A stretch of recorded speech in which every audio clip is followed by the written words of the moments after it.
नमस्कार। आकाशवाणी जयपुर अजमेर से प्रस्तुत है प्रादेशिक समाचार।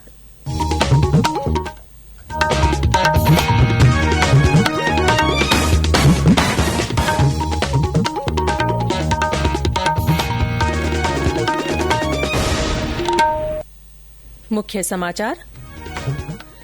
प्रदेश में सियासी सरगर्मियां जारी। कांग्रेस ने अपनी बागी विधायकों से वापस लौटने और पार्टी के मंच पर अपनी बात रखने को कहा। प्रदेश में कोविड-19 के एक ही दिन में आए अब तक के सबसे ज्यादा 866 नए मामले। सक्रिय मरीजों की संख्या हुई 6405। सरकार द्वारा राजस्थान सहित 6 राज्यों में टिड्डी नियंत्रण कार्य जारी। अब तक 1,68,000 हेक्टेयर से ज्यादा क्षेत्र में किया गया नियंत्रण। और प्रदेश में कई स्थानों पर हल्की से मध्यम बारिश। मौसम विभाग ने दक्षिणी जिलों में भारी बारिश की जताई संभावना। समाचारों के साथ मैं रितिका गुप्ता और अब समाचार विस्तार से। राज्य की कांग्रेस सरकार में खींचतान के बाद अभी भी सियासी सरगर्मियां जारी है। कांग्रेस ने कल फिर अपने बागी विधायकों से कहा कि वापस अपने घर में लौट आएं और उनके कोई मतभेद हैं तो पार्टी के मंच पर अपनी बात रखें। कांग्रेस के वरिष्ठ नेता रणदीप सुरजेवाला ने कहा कि सचिन पायलट को कांग्रेस ने प्रोत्साहित कर आगे बढ़ाया। यदि वे भाजपा में नहीं जाना चाहते तो भाजपा नेताओं से बातचीत बंद कर दें। इस बीच कांग्रेस की ओर से दायर याचिका पर राज्य विधानसभा की ओर से कांग्रेस के 19 बागी विधायकों को नोटिस जारी किए गए हैं। कल मुख्यमंत्री अशोक गहलोत ने मीडिया से बातचीत में कहा कि उनकी सरकार गिराने के षड्यंत्र के तहत हॉर्स ट्रेडिंग के प्रयास चल रहे हैं। उनके पास इसके सबूत भी हैं और ये घटनाक्रम राज्यसभा चुनाव से पहले होने वाला था। श्री गहलोत ने कहा कि जो लोग षड्यंत्र में शामिल थे वे ही सफाई दे रहे थे। हमने कंप्लेंट की थी कांग्रेस ने कि हॉर्स ट्रेडिंग हो रही, 10 दिन तक हमें रखना पड़ा लोगों को वहाँ होटल के अंदर। अगर उसमें भी रखते हम लोग। अब जो हुआ है खेल गुड़गांव वाला, वो खेल उस वक्त होने वाला था। करने वाले कौन थे? सभी कौन दे रहे थे कि कुछ हो ही नहीं रहा था। सभी वो ही दे रहे थे नेता जो कुछ षड्यंत्र में शामिल थे, षड्यंत्र पार्ट थे। हमारे यहाँ पर डिप्टी सीएम हो, पीसीसी प्रेसिडेंट हो, वो खुद ही डील करे। अगर मान लो बच्चे मोबाइल नंबर दीजिए, हमें नाम दीजिए, हमें षड्यंत्र में शामिल हो, वो सभी दे रहे हैं। नहीं, हमारे यहाँ पर हॉस्टल नहीं हो रही थी। वहीं मंत्रिमंडल से बर्खास्त किए गए रमेश मीणा ने अशोक गहलोत के आरोपों का जवाब देते हुए कहा कि मुख्यमंत्री द्वारा लगाए गए आरोप सरासर गलत हैं। मुख्यमंत्री महोदय ने जो स्टेटमेंट दिया है कि अनुचित और प्रलोभन देने की, पैसे के करोड़ों की लेन देन की बात पहले भी कही थी और अभी भी कही है। तो मैं ये कहना चाहता हूं कि जो लोग इनसे असंतुष्ट थे, इनकी कार्यशैली से, इनके कामकाज से पूरे राजस्थान में ब्यूरोक्रेट्स हावी था और काम जनप्रतिनिधियों के नहीं हो रहे थे। हमने जो मांगे रखी, जो हमने बातें रखी, कैबिनेट में भी रखी, उन पर माननीय मुख्यमंत्री ने ध्यान नहीं दिया और तानाशाही रवैया अपनाया और जो लोकतंत्र जो कायम होना चाहिए सरकार में, उसको इन्होंने स्थापित नहीं होने दिया। और आज ये बात कहते हैं कि करोड़ों के लेन देन की बात हो रही है। तो मैं माननीय मुख्यमंत्री से पूछना चाहता हूँ कि हम जब बसमा में थे और कांग्रेस जब हमने ज्वाइन की तो हमें कितने पैसे दिए, उसका खुलासा करें। हमारे साथ धोखा किया, हमें कहा कि भाई आपका विकास होगा, आपके कार्य होंगे, तो कार्य उस समय भी नहीं हुए।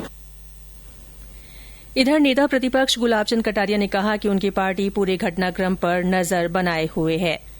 राज्य सरकार ने 31 अगस्त 2019 के बाद से अज्ञात वाहन की टक्कर से हुई मृत्यु पर 2 लाख रुपए और गंभीर घायल होने पर 50,000 रुपए दिए जाने का प्रावधान कर दिया है। इसके लिए मोटर वाहन अधिनियम 1988 की धारा 161 में संशोधन किया गया है। परिवहन आयुक्त और शासन सचिव रवि जैन ने बताया कि तोषण निधि स्कीम के अंतर्गत ये सहायता राशि दी जाती है। इससे पहले अज्ञात वाहन से टक्कर में मृत्यु पर इस स्कीम के अंतर्गत 25,000 रुपए और गंभीर घायल होने पर 12,500 रुपए दिए जाने का प्रावधान था। प्रदेश में कोविड-19 के एक ही दिन में अब तक के सबसे ज्यादा 866 नए मामले सामने आए हैं। स्वास्थ्य विभाग द्वारा जारी रिपोर्ट के अनुसार सबसे ज्यादा 171 मामले जोधपुर के हैं। इसके अलावा अलवर में 164, पाली में 138, जयपुर में 95, नागौर में 53, अजमेर में 41, कोटा में 33, बाड़मेर में 24, सिरोही में 22, राजसमंद में 19, झुंझुनू में 12, चूरू और जालौर में 11-11, भरतपुर और भीलवाड़ा में 9-9, सीकर में 7, श्रीगंगानगर में 6, बीकानेर, उदयपुर, सवाईमाधोपुर और धौलपुर में 5-5, टोंक में 4, दौसा, हनुमानगढ़ और करौली में 3-3, डूंगरपुर और जैसलमेर में 2-2, बांसवाड़ा, बारां, चित्तौड़गढ़ और झालावाड़ में 1-1 व्यक्ति में कोरोना की पुष्टि हुई है। इनको मिलाकर प्रदेश में कोरोना संक्रमितों की कुल संख्या 26,437 हो गई है। इनमें से 19,502 रोगी ठीक हो गए हैं। प्रदेश में अब सक्रिय मरीजों की संख्या बढ़कर 6,405 हो गई है। अब तक प्रदेश में 530 लोगों की इस बीमारी से मृत्यु हुई है। ये समाचार आकाशवाणी जयपुर अजमेर से प्रसारित किए जा रहे हैं। प्रादेशिक समाचार बुलेटिन आप हमारे ट्विटर हैंडल @AIRnews_जयपुर पर फॉलो कर सकते हैं। भारतीय औषध महानियंत्रक ने पूरी तरह से स्वदेश में विकसित पहली न्यूमोकोकल पॉलीसेकेराइड कंजुगेट वैक्सीन को मंजूरी दे दी है। ये वैक्सीन शिशुओं में स्ट्रेप्टोकोकस निमोनिया के कारण और निमोनिया के उपचार के लिए काम में ली जाती है। यह वैक्सीन मांसपेशियों में इंजेक्शन के जरिए दी जाती है। निमोनिया के उपचार के लिए स्वदेश में विकसित ये पहली वैक्सीन है। इससे पहले ऐसी वैक्सीन देश में लाइसेंस के जरिए आयात की जाती थी, क्योंकि इसे बनाने वाली सभी कंपनियां भारत से बाहर की हैं। पत्र सूचना कार्यालय की ओर से आज कोविड-19 व्यवहार परिवर्तन से विजय विषय पर वेबिनार का आयोजन किया जाएगा। इसका आयोजन सूचना और प्रसारण मंत्रालय की अंतर माध्यम प्रचार समन्वय समिति की ओर से किया जा रहा है। वेबिनार में केंद्रीय स्वास्थ्य और परिवार कल्याण मंत्रालय राजस्थान क्षेत्रीय कार्यालय के वरिष्ठ क्षेत्रीय निदेशक डॉ दीपक सक्सेना अपने विचार व्यक्त करेंगे। टिड्डी नियंत्रण को लेकर केंद्र और राज्य सरकार सचेत है। टिड्डियों की रोकथाम के लिए 15 नए स्प्रेयर ब्रिटेन से भारत में मंगवाए गए हैं। 15 ड्रोन के साथ 5 अतिरिक्त कंपनियों को भी कीटनाशकों के छिड़काव से लंबे पेड़ों और दुर्गम क्षेत्रों में टिड्डियों पर प्रभावी नियंत्रण के लिए प्रदेश के विभिन्न हिस्सों में तैनात किया गया है। कल बाड़मेर, जैसलमेर, जोधपुर, बीकानेर, चूरू, झुंझुनू, पाली और सीकर में गुलाबी और पीली टिड्डियों के झुंड सक्रिय देखे गए। टिड्डी सर्कल कार्यालयों ने राजस्थान सहित 6 राज्यों में लगभग 1,68,315 हेक्टेयर क्षेत्र में 11 अप्रैल से कल तक टिड्डी नियंत्रण कार्य किया। प्रधानमंत्री नरेंद्र मोदी 26 जुलाई को आकाशवाणी से मन की बात कार्यक्रम में अपने विचार साझा करेंगे। ये इस मासिक कार्यक्रम की 67वीं कड़ी होगी। प्रधानमंत्री ने इसके लिए श्रोताओं के सुझाव मांगे हैं। श्रोता अपने संदेश रिकॉर्ड करने के लिए 1800117800 डायल कर सकते हैं या नमो ऐप या माईजीओवी ओपन फोरम पर संदेश भेज सकते हैं।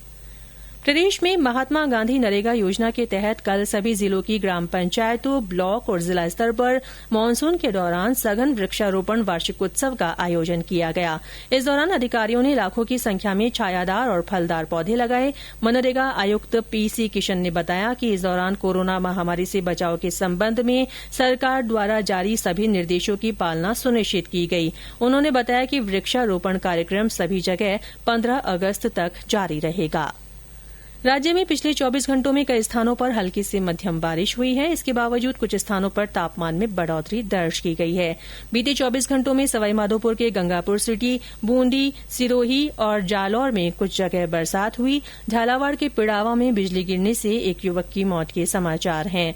मौसम विभाग ने डूंगरपुर, उदयपुर, बांसवाड़ा, सिरोही, जालौर और राजसमंद जिलों में भारी बारिश और कई जिलों में तेज हवाएं चलने की संभावना जताई है। और अब आकाशवाणी जयपुर की विशेष अपील। श्रोताओं, कोरोना से बचाव ही इसका सबसे कारगर उपचार है, इसीलिए घर से बाहर हमेशा मास्क पहनें और 2 गज की दूरी बनाए रखें। बार बार हाथ धोएं या सैनिटाइजर से साफ करें। बहुत आवश्यक होने पर ही घर से बाहर निकलें। और अंत में मुख्य समाचार एक बार फिर। प्रदेश में सियासी सरगर्मियां जारी हैं। कांग्रेस ने अपने बागी विधायकों से वापस लौटने और पार्टी के मंच पर अपनी बात रखने को कहा है। प्रदेश में कोविड-19 के एक ही दिन में आए अब तक के सबसे ज्यादा 866 नए मामले। सक्रिय मरीजों की संख्या 6,405 हो गई है। सरकार द्वारा राजस्थान सहित 6 राज्यों में टिड्डी नियंत्रण कार्य जारी है। अब तक 1,68,000 हेक्टेयर से ज्यादा क्षेत्र में नियंत्रण किया गया है। और प्रदेश में कई स्थानों पर हल्की से मध्यम बारिश हुई है। मौसम विभाग ने दक्षिणी जिलों में भारी बारिश की संभावना जताई है। इसी के साथ प्रादेशिक समाचार बुलेटिन समाप्त हुआ। हमारा अगला बुलेटिन हिंदी में दोपहर 12:30 बजे प्रसारित होगा। नमस्कार।